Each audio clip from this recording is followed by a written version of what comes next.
We are starting the MCQs of chapter number 9, that is ray optics. The first question is focal length of plane mirror is negative, positive, 0, infinite. We know that focal length is infinite because the radius of a plane mirror is infinite. So option D is correct. A convex lens is dipped in a liquid whose refractive index is equal to the refractive index of the lens, then focal length of the lens will be. Interesting question है ये बेटा. यहाँ पे क्या होगा कि हमारे पास एक ऑब्जेक्ट है और उसको हमने ऑब्जेक्ट हमारे पास एक लेंस है और हमें इसको एक ऐसे लिक्विड के अंदर रखा है जिसके अंदर ये क्या हो गया कि इसका रिफ्लेक्टिव इंडेक्स एक जैसा है. आप हमें पता है कि अब ये इनविजिबल हो जाएगा. क्या हो जाएगा? इनविजिबल. इनविजिबल होने का मतलब यहाँ से लाइट रे जो पास होगी वो सीधी गुजर जाएंगी. सीधी गुजरने का मीन्स क्या है कि इसकी फोकल लेंथ क्या होगी हमारी? इनफाइनाइट. तो इसका आंसर रहेगा बिकम्स इनफाइनाइट. तो बी ऑप्शन करेक्ट होगा. One of the following of which colour sensitivity and human I is highest. हम जानते हैं कि इसका ऑप्शन ब्लू कलर होता है, लेकिन यहाँ ब्लू ऑप्शन में नहीं है तो मेरे पास क्या होता है? ग्रीन कलर इसके नियर बाई होता है, तो इसका आंसर होगा ग्रीन.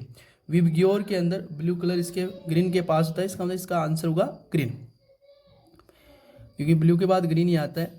नेक्स्ट क्वेश्चन है if a lens is cut into two pieces perpendicular to the principal axis and only one part is use then the new focal length. हमें पता है कि हम कॉम्बिनेशन ऑफ फोकल लेंथ से जानते हैं कि 1/f. क्वेश्चन नंबर 4 है 1/f होता है, वो होता है 1/f1 प्लस 1/f2. जब हमारे पास दोनों लेंस थे तो हमें पता है कि दोनों मान लेते हैं कि दोनों की फोकल लेंथ ये हम FR बोल सकते हैं. तो दोनों की फोकल लेंथ पहले वाली 1/f प्लस क्या है 1/f. तो पहले वाली f 1 + 1 कितना हो जाएगा 2. तो यहाँ से FR इक्वल्स टू हो जाएगा f/2. अभी नए वाली के अंदर क्या होगा कि हमने क्या किया, एक लेंस को काट दिया. काटने का मतलब प्रिंसिपल एक्सिस के बिल्कुल परपेंडिकुलर हमने ऐसे काटा है. काटने का मतलब एक हिस्सा ये हो गया और दूसरा हिस्सा ये वाला हो गया. तो उस केस में हमारे पास एक हिस्से के लिए 1/f बचेगा. पहले हम 1/f प्लस 1/f ले रहे थे, अभी 1/f बचेगा. तो यहाँ से नया वाला FR' क्या हो जाएगा हमारे पास? f आ जाएगा. और ये पहले वाले का कितना टाइम्स है?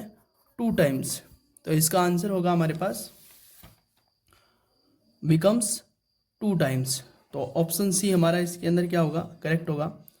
नेक्स्ट क्वेश्चन है optical fibre works on the phenomena of. कि ऑप्टिकल फाइबर्स कौन से फिनोमिना के ऊपर क्या करते हैं? वर्क करते हैं. ऑप्टिकल फाइबर जो वर्क करते हैं हम जानते हैं कि TIR पे काम करते हैं, टोटल इंटरनल रिफ्लेक्शन के ऊपर. पहले से हम पढ़ चुके हैं. The velocity of light in vacuum can be changed by changing. Vacuum के अंदर वेलोसिटी ऑफ लाइट हम चेंज नहीं कर सकते, क्योंकि जैसा है वैसा रहेगा. तो ऑप्शन हमारे पास क्या रहेगा? None of these.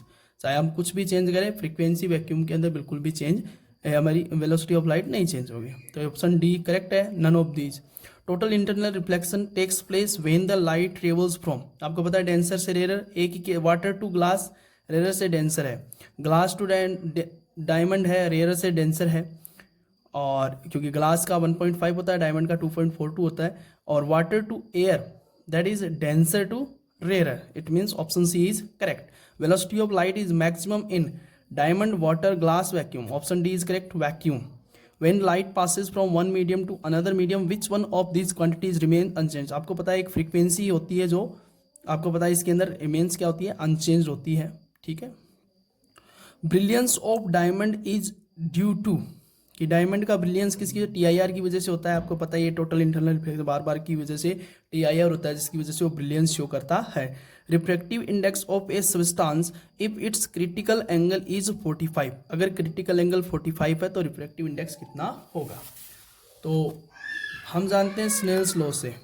ये क्वेश्चन नंबर है 11. स्नेल्स लॉ क्या होता है? sin I/sin R equals to N2 upon क्या होता है? N1. तो यहाँ हम कह रहे हैं कि TIR के लिए हमारे पास ये कह रहा है कि सब्सटेंस का क्रिटिकल एंगल 45 है. तो साइन I इंसिडेंस एंगल 45 है और उस पर R कितना हो रहा है? 90 डिग्री.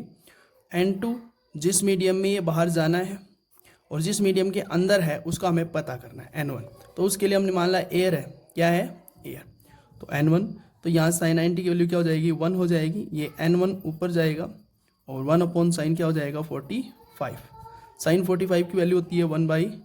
√2, ये ऊपर जाएगा तो n1 इक्वल्स टू आ जाएगा हमारे पास √2। इसका करेक्ट आंसर है option B is correct.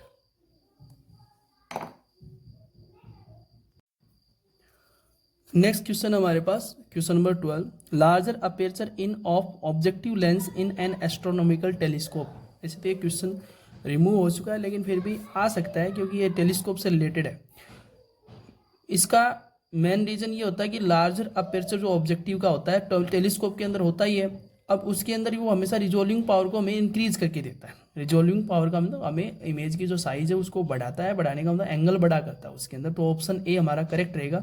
Decreases brightness का कोई रोल नहीं है उसके अंदर, साइज ऑफ द इमेज का कोई रोल नहीं है, decreases the length of the telescope का कोई रोल नहीं है, सिर्फ रिजोल्विंग पावर हमारी क्या करता है, इंक्रीज करता है। तो आप देख लेना। नेक्स्ट है an air bubble inside the water behaves as. बहुत अच्छा क्वेश्चन है कि वाटर का किसका काम करता है। जैसे इसके बीच में अगर एयर बबल आ रहा है तो एयर बबल का मतलब इस साइड में क्या है, वैक्यूम है, या फिर आप ही मान सकते हो एयर है, और इस साइड में हमारे पास क्या है, ये ग्लास का काम कर रहा है। तो मुझे ये बताइए ये क्या बन गया, ये एक टाइप का एक इस शेप में हमारे पास ये बन चुका है, और जिसके अंदर यहाँ पे लिक्विड है और इस साइड में हमारे पास क्या है, एयर, और ये क्या बन गया, कॉनकेव बन गया। क्या बन गया, कॉनकेव। तो इसका मतलब 13 का जो आंसर होगा वो होगा कॉनकेव लेंस हमारे पास क्या आएगा, ये बनाएगा। नेक्स्ट हमारे पास है a convex lens becomes less converging when placed in. जब हम उसको कॉन्वेक्स लेंस लेस कन्वर्ज, या तो आप किसी में भी डाल दो उसका कन्वर्जिंग पावर कम हो जाएगी। मतलब कन्वर्जिंग पावर कम होने का मतलब है कि फोकल लेंथ क्या हो जाना, उसका ज़्यादा हो जाना। और फोकल लेंथ ज़्यादा कब होगा, जब हम उसको किसके अंदर डाल दें, किसी वाटर में डाल दें, ऑयल में डाल दें, तो फोकल लेंथ अपने आप ही क्या हो जाएगी, ज़्यादा।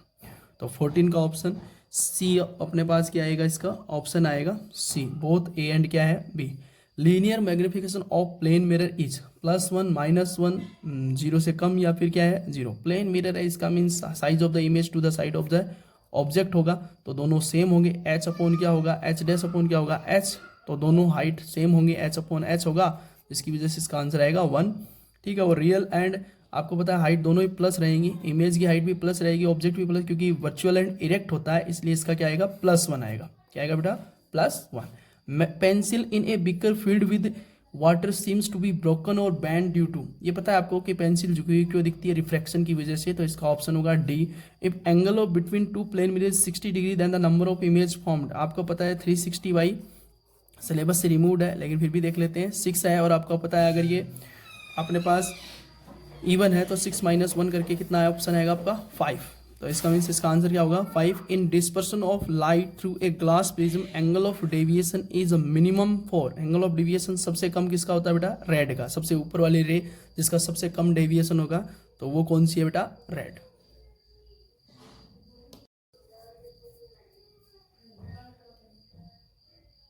नेक्स्ट है हमारे पास which of the following colours is the least scattered. सबसे कम स्केटर्ड कौन होगा, red. Option C is correct.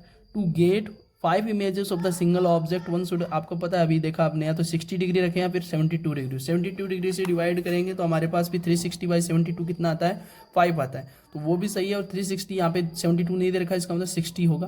ठीक है, क्योंकि 6 आएगा, 6 - 1 कितना आएगा, 5। नेक्स्ट है by concave lens of power P vertically split into A identical plano concave part. कि हमारे पास एक कॉनकेव है और उसको हमने 2 पार्ट में तोड़ दिया है। 2 पार्ट में तोड़ने का मीन्स क्या है कि फोकल लेंथ क्या हो रही है हमारे पास, पहले के कंपैरिजन में फोकल लेंथ क्या होगी। जैसे अभी जो पहले हमने केस किया कि अगर आधा पार्ट करते हैं तो फोकल लेंथ क्या होती है, डबल होती है। तो पावर ऑफ लेंस क्या हो जाएगी, हाफ हो जाएगी। अभी हमने क्वेश्चन किया है तो पावर हाफ हो जाएगी। 21 में ऑप्शन आएगा हमारा बी। क्या आएगा हमारे पास, बी। नेक्स्ट क्वेश्चन हमारे पास 1 dioptre is the power of lens of focal length. आपको पता है 1 डायप्टर का मीन्स क्या है कि 1/1 इक्वल्स टू कितना आएगा, 1 डायप्टर, तो इसका मतलब 1 मीटर। क्या आएगा, 1 मीटर। 22 का ऑप्शन आएगा अपना बी, 1 मीटर।